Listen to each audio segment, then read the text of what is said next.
Okay, now go. Good morning, everyone. I asked you to put your cell phones on the table for a very important reason. We want to find out just who among you is texting. So does anyone want to volunteer so I could read their text out loud? Anyone? That's what I thought, but MTV did a poll saying that 30% of you guys have been sexting on a daily basis. So that means if there's about 50 people in here, that means 5 of these phones have been sexting regularly. Pretty big issue. Pretty big issue. But amongst these 30% of people, 17% of teenagers around 14 to 24 said that they have received nude pictures or nude videos.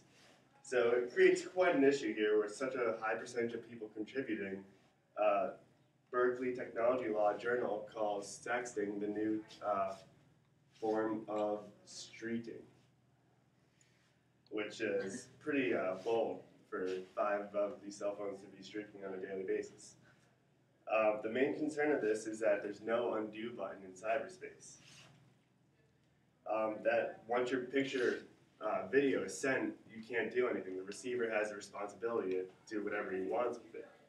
And this could lead to some controversy, like Jessie Logan, who is actually 18, sent some nude pictures to her boyfriend in just a playful manner, having fun, but once they broke up, the boyfriend sent the pictures over to a few girls in the high school, and then harassment started and sexual abuse, and the girls were calling names like slut and whore, and you could see how it escalates quite quickly.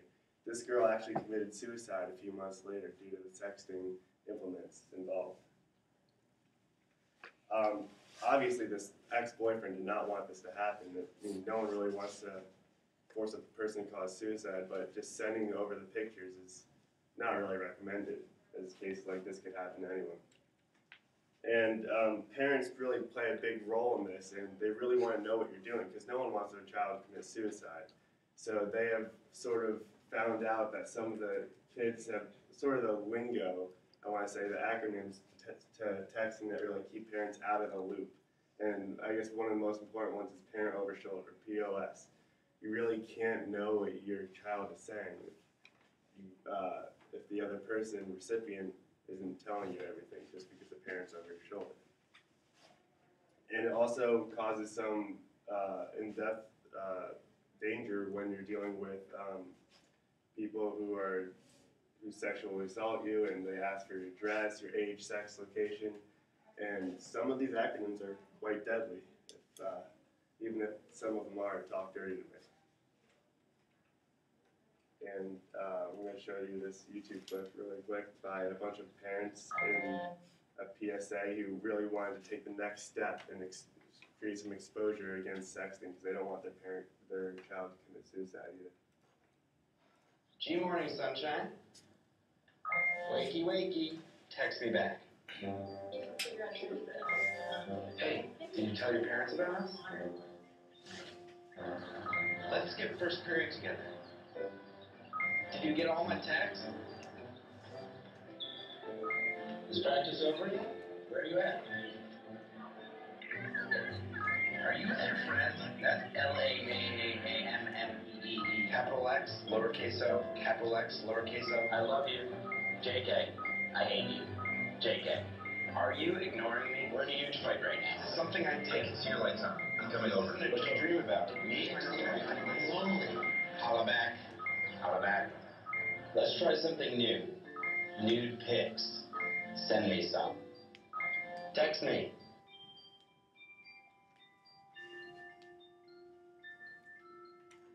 So some parents really saw this as a main issue, as something like dating can lead to eventually asking for nude pics. It happens quite commonly, as many of you might not know.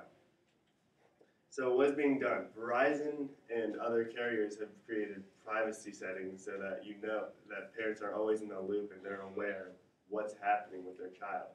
It's really quite a concern, and Verizon parents are stepping up, but this should be sort of a last step in the process because parents want to have a good relationship, and that's obviously not helping if you are always over their shoulder. So a good common way is when parenting, just have a good relationship with your child and really make sure that everything's okay and that you're always there for them. And sexting is probably not going to happen as much. And with all the anyone with a cell phone should remember that text, picture, sexual, or video sexual content can be received by anyone and can be forwarded virally now with the new technology age. And negative results can result in emotional damage, as we saw with Jesse Logan. And it can also prevent future success if it gets out and becomes public. Remember that nothing is anonymous and nothing can be undone in cyberspace. Thank you.